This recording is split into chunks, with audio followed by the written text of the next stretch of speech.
that she could be there in her garden playing with flowers, singing, and I'm there at home thinking, Sharon, man. You know, and she's there singing away, and I've totally taken my mind over, thinking how bad she is, and I'm getting destroyed here. I'm burning from inside. And eventually that burning, that destruction, will start cause your body to break down as well. And so it's being religious isn't just saying, oh, I'll do part in the morning, 1 hour, man, I feel about 5 o'clock, I'm proper religious. It just doesn't work like that. This path is to walk. It's not just to read. The reading in the morning means what we're doing now. We just come here to learn. What we get in the morning is our Guru talks to us and he tells us not to do these things. And he says, without having these good virtues, you can't actually devote yourself to Waheguru. So it comes hand in hand.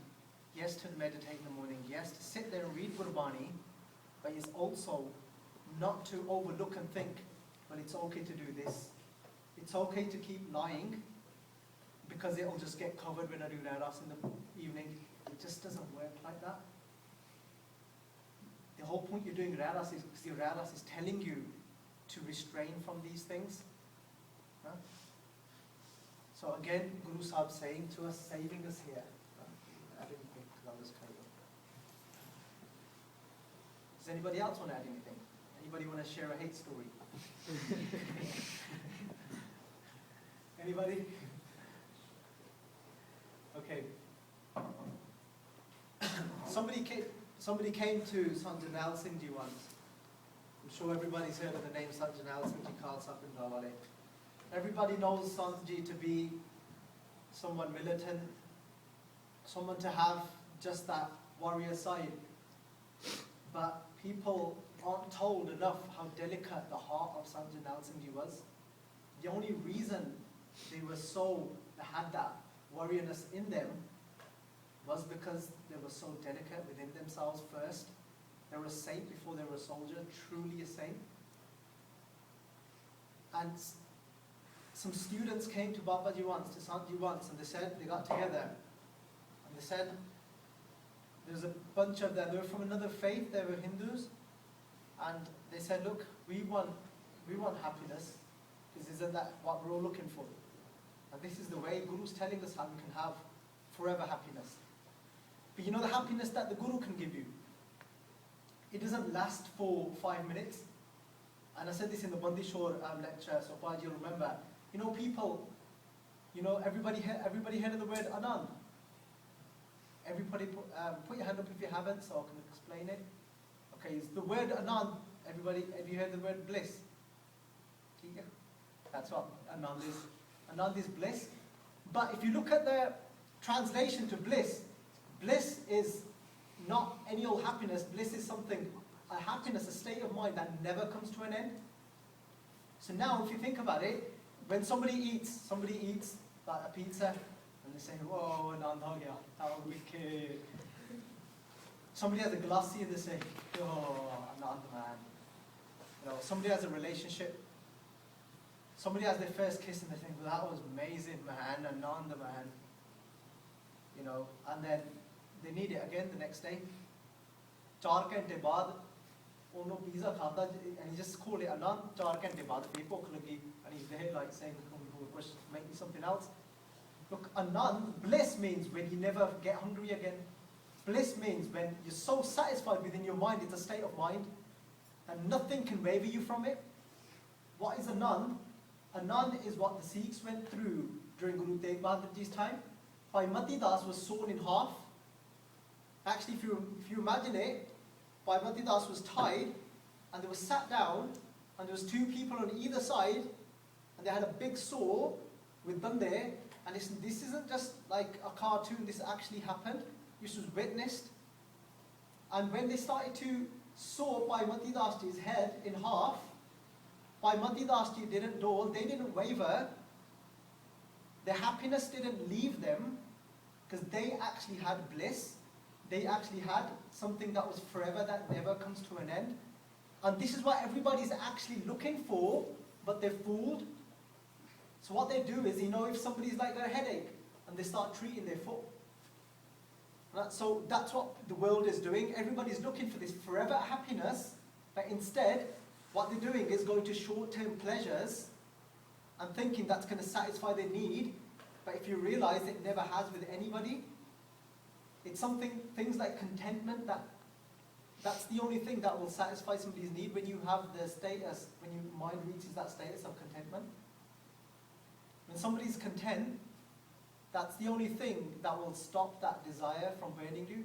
So that's something else that is burning people, is always desiring something, is wanting more and more and more and more and never being satisfied. So you guys now, it's like everyone's studying here, and sometimes everyone's got an expectation for a certain result. When you guys are going to have your exams and stuff, you're going to all have some form of expectation, like, if I'm not wrong. Most of you guys, you'll have some sort of expectation to what you would like to achieve. Is that right? Yeah? And if you don't achieve that result you wanted, it might knock you a little bit.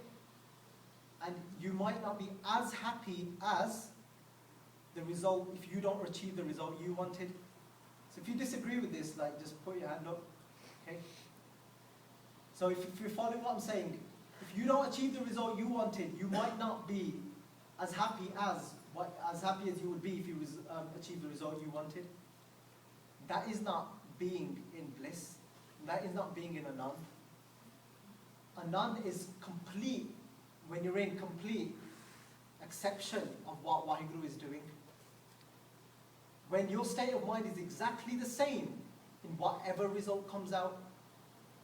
Because Waheguru might give you the result that you need to be put where Waheguru wants to put you.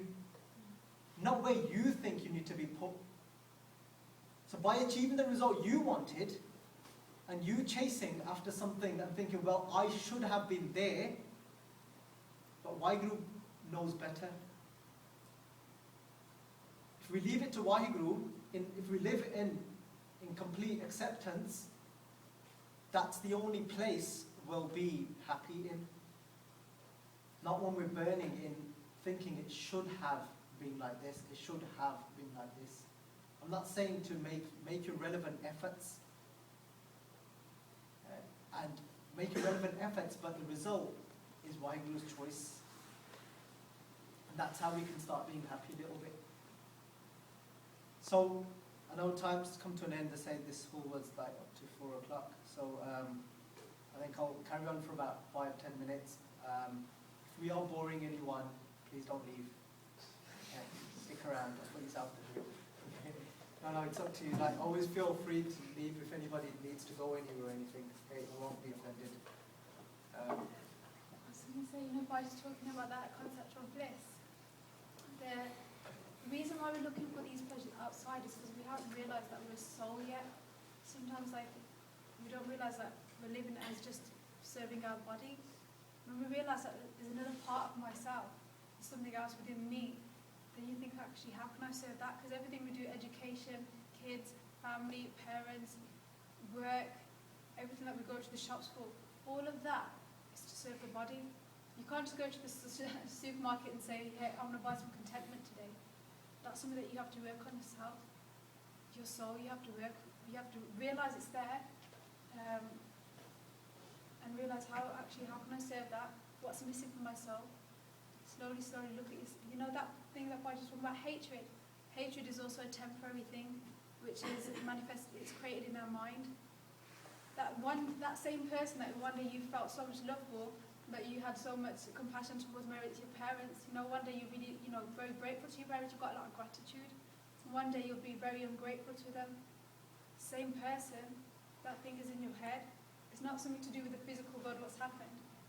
It's living in that acceptance of what he's talking about. So if it's going back to your studies, it's not the studies that's horrible, it's not the study that's bad, it's not that you haven't put your effort in, it's the acceptance of what's happening there. Same with people, it's the acceptance of the people, it's the acceptance of the situation. Once you can start doing that, you can start controlling these emotions as well.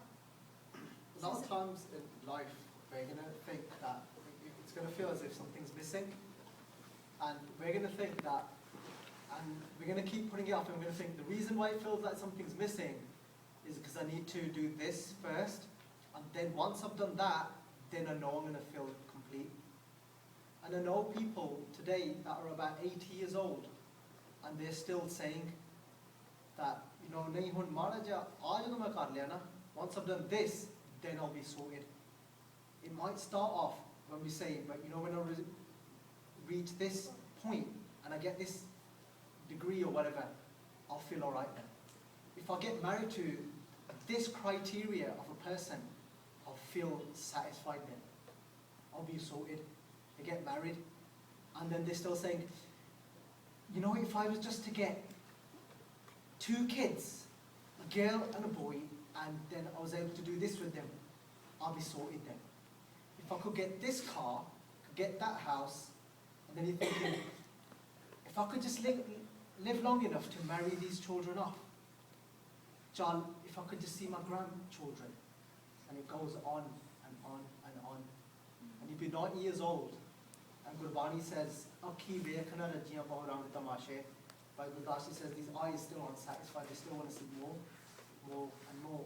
The reason for that is because our Atma, which is the soul, is separated from Paramatma, which is the supreme soul, which is Waheguru. Until them two don't meet, we're never going to feel satisfied. It's just not going to happen. And you can ask so many people out there, and they're just not satisfied. They might have all the money under the world they could dream of and think of. They still can't sleep a good night's sleep. And they're still not satisfied.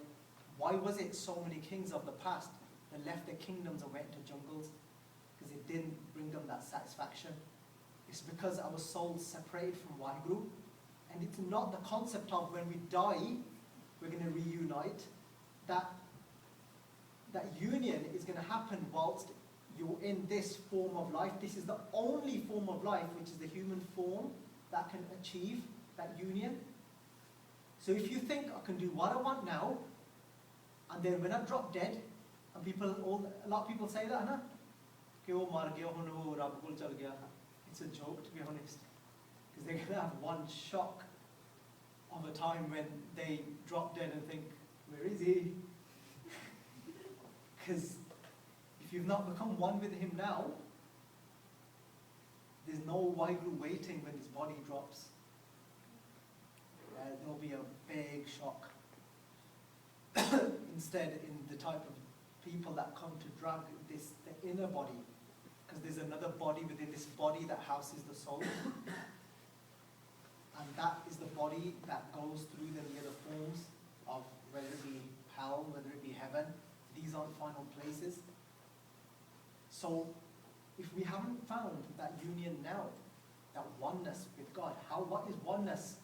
When we can eventually start to see everybody as His creation, as one, when we have no hatred left within us. It's not that we start loving one person. But what's your name? Haminder. Sorry? Haminder. So it's not that, oh, I love you, and then I'm saying to body, yeah, that's not becoming one with Waheguru. It's not that I feel something for this Baji and something for this Baji. It's when I actually become the form of love myself. It's not that you love someone, you become that form of love. And then people come to you to feel that vibration of what true love is. It's when it's like Bhagat Namdev Ji, he was a Bhagat, like a saint, whose writings are within Guru Granth Sahib Ji Maharaj. He had achieved that state of union. He was making roti, and he was making dal, and he was making it for Sangat, for a congregation. And what they try and do is they keep this food pure. But as he was making it, a dog came and picked up one of the rotiya. And as the dog ran off with that roti, all the people around that was supposedly religious the Brahmins and the scholars of that time, they said, oh Namdeji, all your food has become impure. They said, go and grab that dog and get that roti back off him. He can't eat it because that whole food will become impure if he eats it first. We can't take it then to the target, to the statue. And Bhagat Namdevji runs after the dog. And Namdevji, as he's running after the dog, he's saying, Ramji, Ramji, Ramji. Ram meaning Vaheguru. Ram meaning that Vaheguru that is absorbed in everything, within the air, within the water, within the trees, within the body, within everything. So he starts to call this dog Ram. And as he's running after the dog, he's calling him Ram, and he says, wait, wait, don't eat that roti yet. Please take some dal as well. Please let me butter that roti for you. Because he saw God within that dog too. And that's when you start getting to that status, is when we start reaching that oneness. And that's what love truly is. Love isn't something it's not possible to hate somebody and love somebody. That's no concept of love, that's lust. That's temporary feelings, attachment. That's just attachment towards one person, one being. Love is something that happens to you. Okay? So, Was there anybody waiting outside to come in? sorry? Was there anybody waiting in the hallway to come in? So one more Pangati we're going to share with you guys from Guru Granth Sahib Ji again. And Bhagat Farid Ji say, he says, Frida bure da pala kar, gussa man na handaye, dehi rog na lagei palle sab kech paye. So Bhagat Farid Ji say, he says, Frida bure da pala kar. So instead, he said, if somebody's bad, instead of holding bad feelings towards them and destroying yourself, do good for them instead. I went to see a great Gurmukh once, a saint, and the saint said, if you're really serious about this pathway of God, he said, remember two things in your life. He said, remember these two things in your life and you might be successful. He goes, Jo tere naal kisi ne bura kita. If anyone has done bad to you, he says, forget about it. He says, if you, and then, je tu kisi da pala kita, onu vi pala de. If you've done good for someone, instead of getting it printed on a marble plate and putting it on your shati to say, main changa kita, it was me, then forget about it. If you're really serious about this path, two things to forget. If somebody's done bad to you, forget about that. And if you've done good for someone else, that's really hard to forget. People want to tell the whole world, they say you need to forget that too. You need to do it completely selfless. And so Friji says instead do, like when Guru Nanak Pacha was captured by Babur, which was the emperor, which was the first Mughal emperor, captured Guru Nanak Dev Ji, imprisoned Guru Nanak Dev Ji. Guru Nanak Dev Ji didn't have bad feelings towards him. Guru Nanak Dev Ji thought, how can we spread love within his heart too? So Guru Nanak Dev Ji, the prisoners, Mardana Ji, Guru Nanak Pacha's companion said to Guru Nanak Dev Ji, said, what shall we do now? Look, we're captured, how can we sit here and watch you grind these dane? And Guru Nanak Dev Ji says, don't worry. He says, say Sat Kartar. Say that the Creator is true. Say his name. And the whole of the jail of the prisoners were reciting Vaheguru's name. And these mills, they started turning themselves. And when Babur saw, Babur fell at the feet of Guru Nanak. He said, you are somebody great. And he said to Guru Nanak, I want to throw a party for you. Guru Nanak he said, okay. And when he threw a party for Guru Nanak Pacha, he bought a drink for Guru Nanak Pacha, the Emperor of India did. And anybody else in that position, they would have felt obliged to take that drink.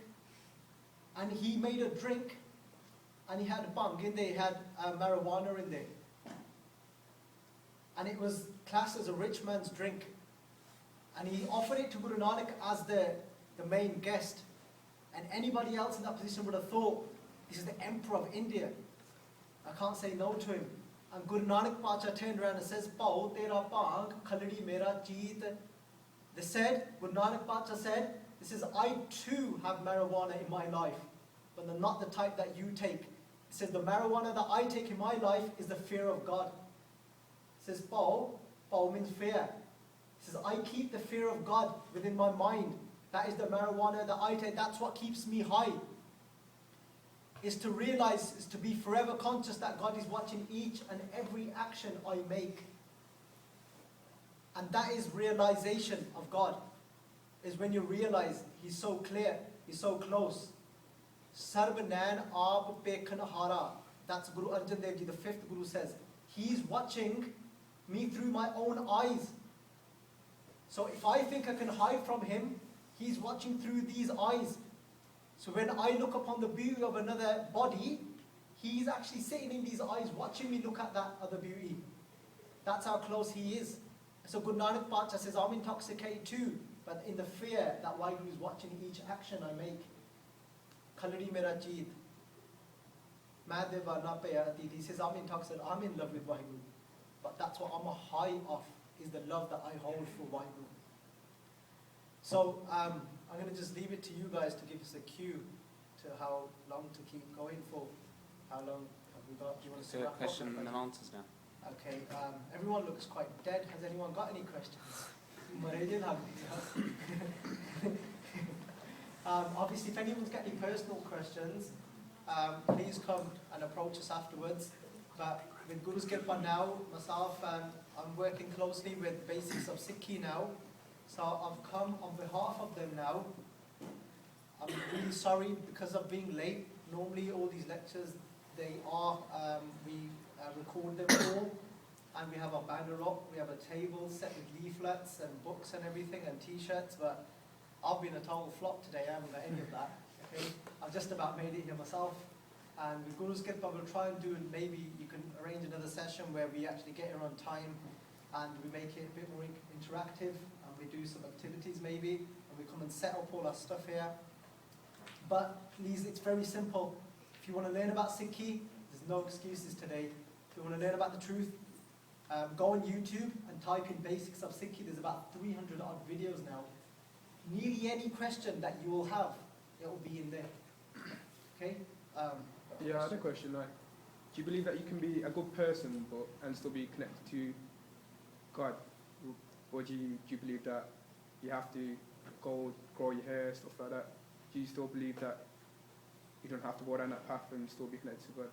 Okay, I'll just pick up from the way you asked the question, do I believe, number one.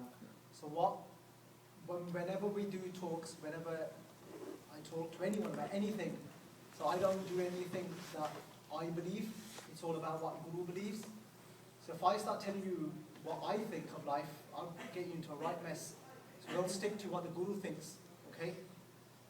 So how do we know what is being a good person? How do we know what it is to be a good person? There's only one way to know, and that is when we become so clear, and we're so cleansed, and we've completely got rid of our past karma, and we're creating no more Bob now, and we're so clear we can hear each word of God from within ourselves. Only then you will know what is right. If we've not reached that point of our life where we can actually hear God from inside of us, then we need Guru Granth Sahib Ji. So we've got our Guru to tell us of how to actually become good people, which clears our pathway and clears the man, the impurity that we have got separating us from Waheguru. So to say what is a good person, it's hard to say because your interpretation of a good person might be totally different to somebody else's. So it's safe to have a Guru in your life who has got no veil between him and God. And there is no difference between the Guru and God. So the Guru is the form of God, and the Guru will tell us what's right and wrong. What does it actually mean to be a good person? I'm sure you've got something to say. So, Mala's talks, they tell us about how many, talk about being a good person, and it's not enough. Mala says there's so many people that are doing Tirath, they're going to like holy places.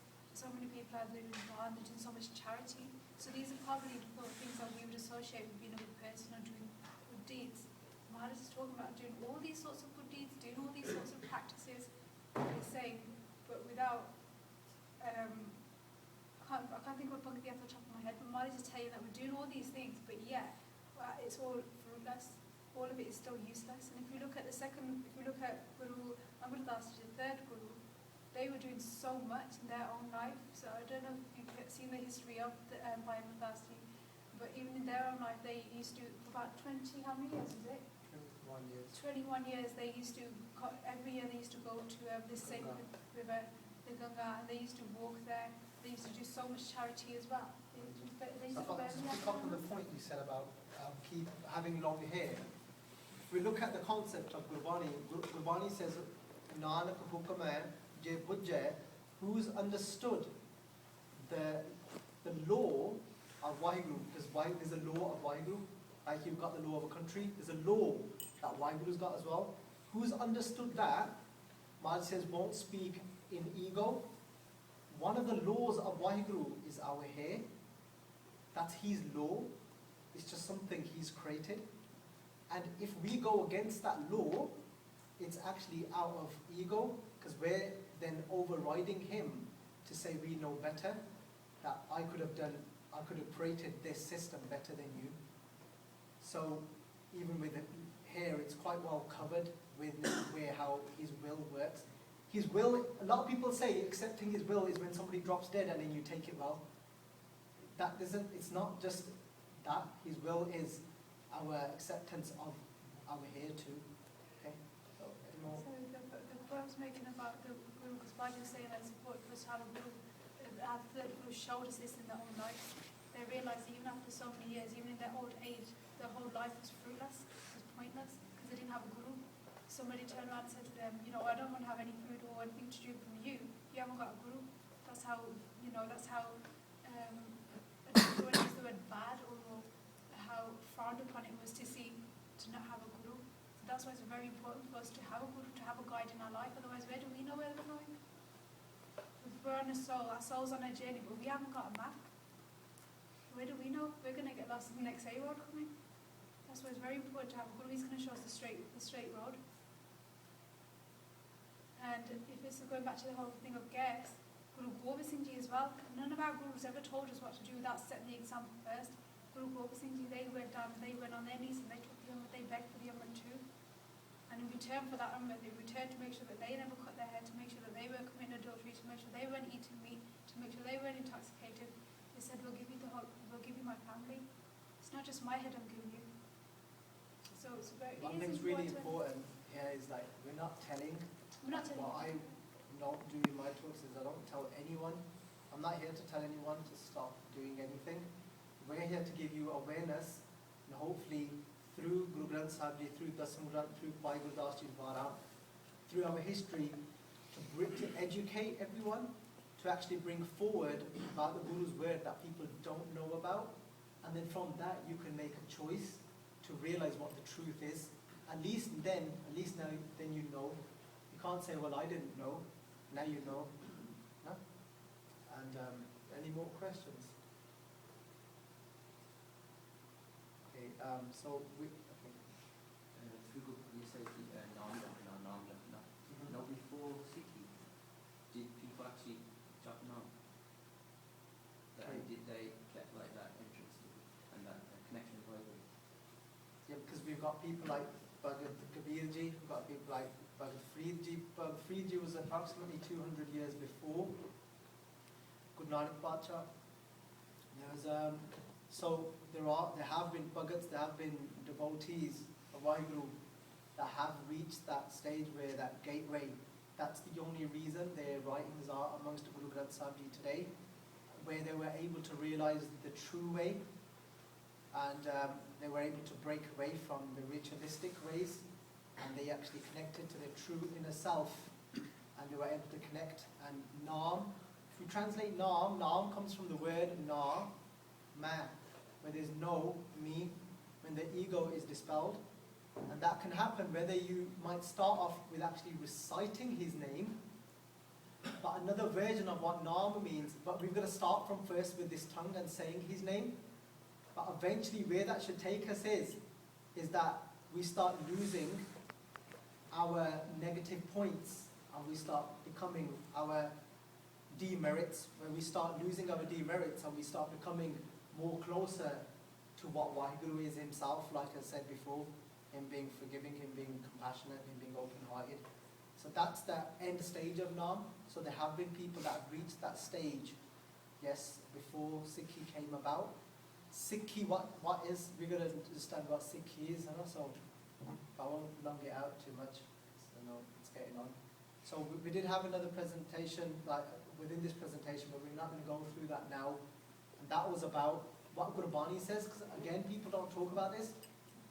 Gurbani's actually spoke about dress sense. Gurbani's actually spoke about type of, why should we be eating, what we are eating, what's the purpose of eating, what's the purpose of dressing.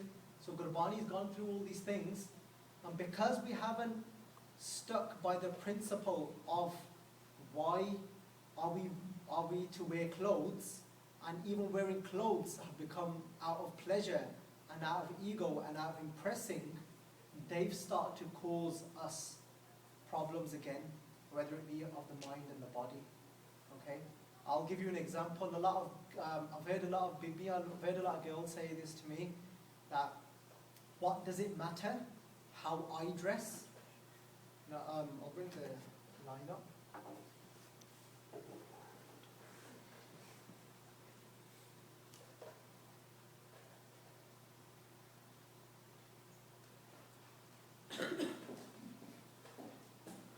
So we'll skip the food one. We can talk about the dress one. Okay. So Guru Sahib says, Baba hor panan khushi khwar, jit pande pan pidiye man hai chale bekar. I've heard loads of girls say this to me, Baji, it's not my fault. It's not my fault he's staring at me. It's up to me what I wear. He's a perv, he shouldn't be looking at me. So you hear this very often. But Gurbani's concept on this is very different. Gurbani is saying, actually, the thoughts that have been created in that person's mind, yes, he's at fault too. Yes, he's creating karma for himself, but the person of wearing those type of clothes are two to blame. And Gurbani says this, and they say that Baba hor panan khushi khwar, that if you're wearing clothes for any other reason than the practical reason of wearing clothes, of being, the clothes that we wear to be of modest clothing, because they are to just cover up our honor. So a lot of people, the way they dress nowadays, there's plenty of guys as well, so don't get me wrong, I've seen a few guys in short skirts. It's not just, you know what I mean, tight tops and all that. So I'm not picking on the girls. I've been down that road, you can just about breathe wearing a top. I'm like, get up! And what's wrong with you? And so Gurbani is saying to wear modest clothes, because the reason you're wearing clothes is to cover your honor, because in today's age, people's outlook on things have become impure. That's the reason why we have to cover our honor today, because people's outlook have become impure. And instead, people are dressing for the opposite reason. They're dressing to bring attention and to ruin that honor instead. So instead, they're actually bringing out their curves, they're bringing out certain body parts within the clothes that they're wearing. And the Guru Sahib is saying, you are becoming the cause of having these thoughts created within somebody else's mind. So you're a part of the whole system. So the whole point of dress was for weather purposes, to protect yourself from the cold, or again, to protect yourself from the heat, and then to protect yourself from your honor, being covered modestly. But because people are going away from this, now people are in debt. They're using credit cards to buy clothes that they can't even afford, just because their friends got it. Everything has gone out of the window. And with Guru's Kirpa, when we come to the Gurus, through the Guru's teaching, we can help And when we start connecting with our inner self, we start coming away, we start connecting more inside, and then the attention to outside becomes less, and we ourselves start becoming more modest without anyone telling us to, when we connect inside. Try yourselves. So it works with kids as well, doesn't it? Can I get this? Yeah, go on. Try something tomorrow, okay? Wake up in the morning tomorrow, have a bath. If you don't, you really gande. Right? Have a shower, sit down, wear something kind of tightish. You know, maybe wear your jeans. Yeah, wear a like standardy kind of top that you would wear. Sit down and just say God's name in whichever way makes you happy. If you want to say Waheguru, say Waheguru. Okay? If there's somebody here that aren't Sikhs, if you want to say Ram, say Ram. Whatever it is you want to say his name. You hear that song? Say his name. Anyway, sit there and say his name. Try it for 5 minutes, okay? And then next morning, try it again. But this time, the next morning, wear like a really kulla pajama or something. Wear like a really loose tracky bottom. Wear a really loose like top. And then don't stop there. Get like a tumble or something and wrap it around yourself. And then try and do the same thing. And then you experience it for yourself, the difference. And if you think these things don't matter, yourself will tell you if they matter or not. Okay? So, Ben, you can finish on something and then we'll call it a day. If anyone wants to protest afterwards, please feel free. Okay, just go. It's just an example just to back up what Baljit was saying. It's very simple. It works with children as well. No? We're very quick to point the finger outside. We don't really judge our own self and our own actions. But it's like a mother. She goes shopping. Or my mother. She goes to buy fizzy drink. She goes to buy chocolate, sweets, crisps, those sort of things that we naturally going to like eat within like the same day. She's going to make sure she hides it. Not hides it from us, but make sure that it's not in eyesight, just because then we won't want it. Same thing with just like with the clothing example. Just make sure that you do protect your own self. It's not just it's because it is so difficult. It's so easy just to want something that you see. Whether it's food, whether it's clothing, whatever it is. I know it's probably really not the best example, but that's just an example I just wanted to give. So, you know, he's talking about ruining our body ourselves, because he's talking about getting illnesses of the mind and stuff. Even with certain food you'll eat, if you eat something really heavy, really oily, and then go and sit in the gurdwara and try and focus in kirtan, you'll struggle. But you try and eat something simple, just have like a roti, not even with any butter on it. This isn't how I eat. I'm just giving you an example. Okay, I'm not son. So but I've tried these things, so I know it works. Before I do gatha, if I just have simple dal and just roti and I'll go and do gatha on stage, it will just flow better. And these things do actually work. And again, sorry, coming back to the point that we're talking about protecting our own self. So, you know, today why a lot of illnesses again have occurred.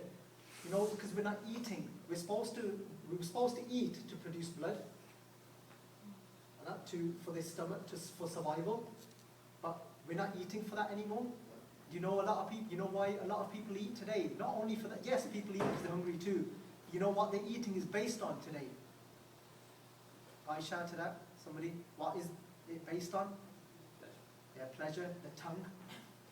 A lot of people are eating just to satisfy this tongue, and because of that, they're eating foods that are even if they'll ruin their body. It doesn't matter to them anymore, because everything has become about the pleasure of the senses. But when we become connected to that truth, Akal Purkh Waheguru, we start rising above these senses. That's when we start getting closer to our 10th gate opening, that gateway of that true experience of God, of Waheguru. So hopefully you guys have learned something new. And definitely at least realized how much is covered within Guru Granth Sahib Ji's Bani, more than you could even think of. So just to end off with the last slide, which is, see how much I prepared.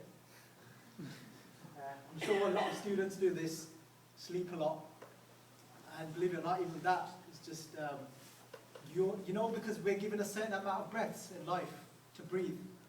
You know, when we sleep, our breathing rate is a lot faster. You know, on average, we breathe about 24,000 breaths a day, but when we're asleep, that breathing rate goes up a lot. Okay, even when we're even during sexual activities, that breathing rate is definitely a lot higher. So we're actually decreasing our life.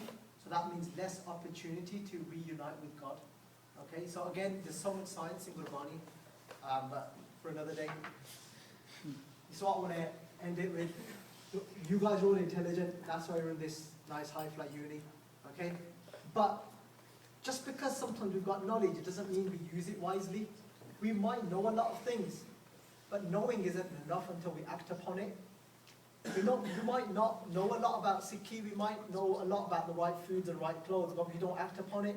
And Guru Sahib says, well, guess what? It's like this. Having knowledge and not using it, it says, Kabir, man jane sab baat, janat hi augn kare, kahe ki kusalat, haath deep koye pare. It says it's like, that knowledge for you is like having that light within your hand, but still falling into a well. What's the point of having that light in your hand? What's the point of being in the University of Birmingham, being so intelligent and still not walking upon the path of the Guru? There's no point. Okay? Light that true light within your lives. Take that true light that will really give you true wisdom. True wisdom is recognizing you are not this body and you are a soul. You are actually a part of Waheguru. You are no different to him when you realize your own self. So hope we've not hurt anyone. We've intentionally definitely not said anything to try and hurt anyone. If we've said anything that has blew you off, but it's the Guru's word, we can't apologize for that. We can take it out with the Guru. But if we've said anything wrong from our own selves, we do humbly apologize. Hopefully you guys have learned something. So please go onto YouTube, type in basics of Sikhi. Any question, a lot of questions you've got have already been answered through the Guru, through Jagran Singh. So basics of Sikhi, just type it in to learn more about the Guru. Anyone wants to come and see us afterwards, please do. Waheguru Ji Ka Khalsa, Waheguru Ji Ki Fateh.